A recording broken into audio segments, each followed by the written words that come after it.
무례한 사람에게 대처하는 3가지 방법. 살다 보면 참 이해할 수 없는 순간들을 마주하곤 합니다. 기분 좋게 나선 길에서 혹은 일터에서 마주한 누군가의 뾰족한 말 한마디. 내가 뭘 잘못했나? 싶을 정도로 무례한 태도를 보이면 그 화살은 고스란히 내 가슴에 꽂힙니다. 그 짧은 순간이 지나가고 나서도 문제는 계속되죠. 집에 돌아와 씻으려고 거울을 볼 때, 혹은 잠자리에 누웠을 때 그 사람의 표정과 말투가 머릿속에서 무한 반복됩니다. 그때 이렇게 말해줄 걸, 왜 바보같이 가만히 있었을까 하는 자책이 꼬리에 꼬리를 묵니다. 무례한 사람은 단순히 기분을 나쁘게 하는 존재가 아닙니다. 그들은 우리의 소중한 에너지를 훔쳐가는 도둑과도 같습니다. 우리는 정작 사랑하는 가족과 친구에게 써야 할 에너지를 나를 아껴주지도 않는 그 무례한 사람을 곱씹는 데 낭비하게 되죠. 가슴이 답답하고 심장이 두근거리고 억울함에 눈물이 나기도 합니다. 하지만 여러분 꼭 기억하세요. 그들이 무례하게 구는 것은 여러분이 부족해서가 아닙니다. 그것은 전적으로 그 사람의 인격과 결핍의 문제입니다. 오늘 이 시간을 통해 여러분의 소중한 마음의 성벽을 더 단단하게 쌓고 무례한 이들에게 휘둘리지 않는 구체적인 방법을 함께 나누어 보려 합니다. 첫 번째 방법, 감정의 즉각적인 분리와 관찰자 모드. 무례한 사람을 만났을 때 우리가 가장 먼저 하는 실수는 나의 가치와 그의 행동을 연결짓는 것입니다. 그가 나를 무시했으니 내가 무시당할 만한 사람인가 고민하는 거죠. 하지만 가장 강력한 심리적 대응은 바로 객관화입니다. 상대가 선을 넘는 발언을 할 때 마음속으로 이렇게 외치세요. 아, 저 사람은 지금 본인의 수준을 드러내고 있구나. 마치 길을 가다 갑자기 쏟아지는 소나기를 보는 것처럼 말이죠. 무례한 사람 역시 그저 지나가는 기상현상으로 취급하는 연습이 필요합니다. 이때 효과적인 기술이 바로 질문으로 되돌려주기입니다. 화를 내거나 당황하는 대신 아주 차분하고 무미건조한 표정으로 물으세요. 방금 하신 말씀은 어떤 의도인가요? 혹은 그 말씀이 지금 상황과 어떤 관련이 있죠? 라고 말입니다. 무례한 사람들은 보통 상대가 당황하거나 위축되기를 기대합니다. 하지만 우리가 감정을 섞지 않고 차갑게 질문을 던지는 순간 상황의 주도권은 우리에게 넘어옵니다. 그들은 자신의 무례함을 설명해야 하는 당혹스러운 처지에 놓이게 되죠. 나의 감정 공간에 그들을 초대하지 마세요. 그저 유리병 너머의 풍경을 보듯 무덤덤하게 바라보는 것. 그것이 진정한 고수의 첫 번째 자세입니다. 두 번째 방법, 침묵이라는 가장 강력한 언어의 활용.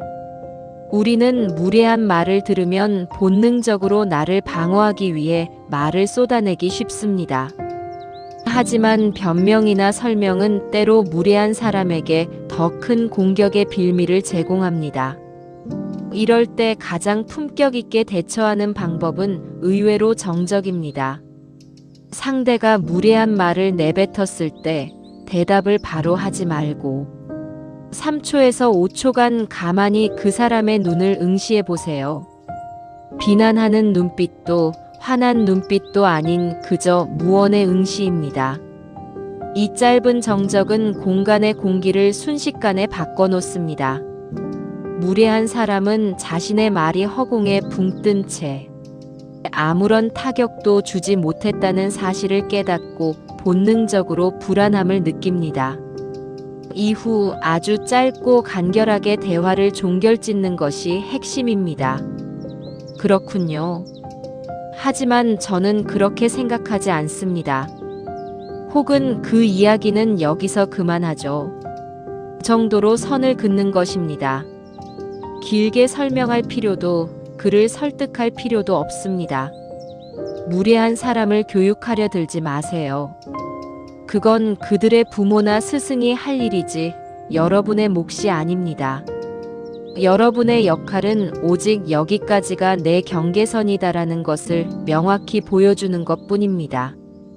침묵은 나를 보호하는 가장 두꺼운 갑옷이자 상대에게는 가장 매서운 대답이 될 수 있음을 잊지 마세요.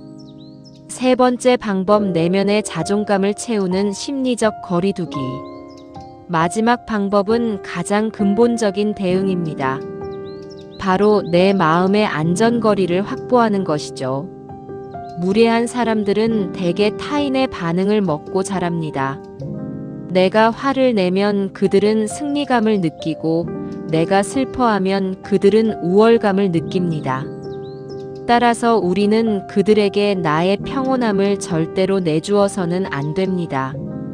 이를 위해 평소에 자신만의 긍정적 루틴을 만들어두는 것이 좋습니다. 무례한 사람을 만난 날에는 의도적으로 내가 좋아하는 음악을 듣거나 따뜻한 차 한 잔을 마시며 저 사람은 적의 한계인 사람이야. 하지만 나는 내 삶을 아름답게 가꿀 권리가 있어라고 스스로에게 말해주는 것이죠. 또한 모두에게 좋은 사람이 되겠다는 강박을 내려놓아야 합니다. 나를 존중하지 않는 사람에게까지 친절할 의무는 우리에게 없습니다. 거절해야 할 때는 단호하게 아니오라고 말하고 무례한 모임이나 관계에서는 과감히 발을 빼는 용기가 필요합니다. 내가 나를 귀하게 여길 때 타인도 감히 나를 함부로 대하지 못합니다. 무례한 사람의 말은 그저 소음일 뿐 나의 진실이 아님을 매일 아침 거울을 보며 되새기세요. 여러분의 내면이 단단한 보석 같다면 외부의 먼지는 툭툭 털어내면 그만입니다. 오늘 우리는 무례한 사람들에게 내 마음을 내주지 않는 세 가지 지혜에 대해 나누어 보았습니다. 감정을 분리하고 침묵으로 응수하며 내면의 자존감을 지키는 일. 사실 말처럼 쉽지는 않을 것입니다.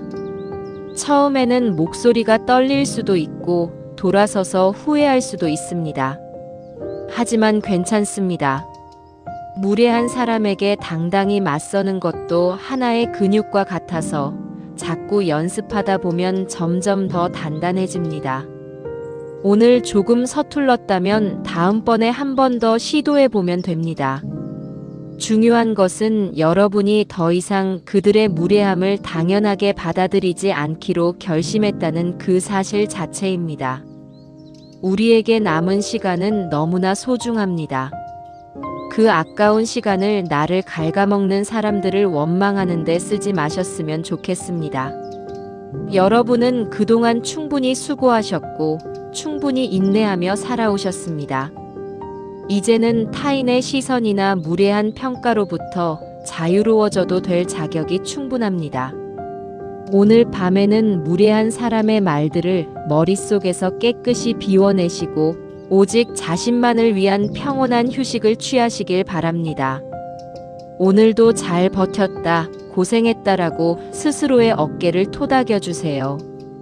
저는 언제나 여러분의 단단하고 평화로운 삶을 응원하겠습니다.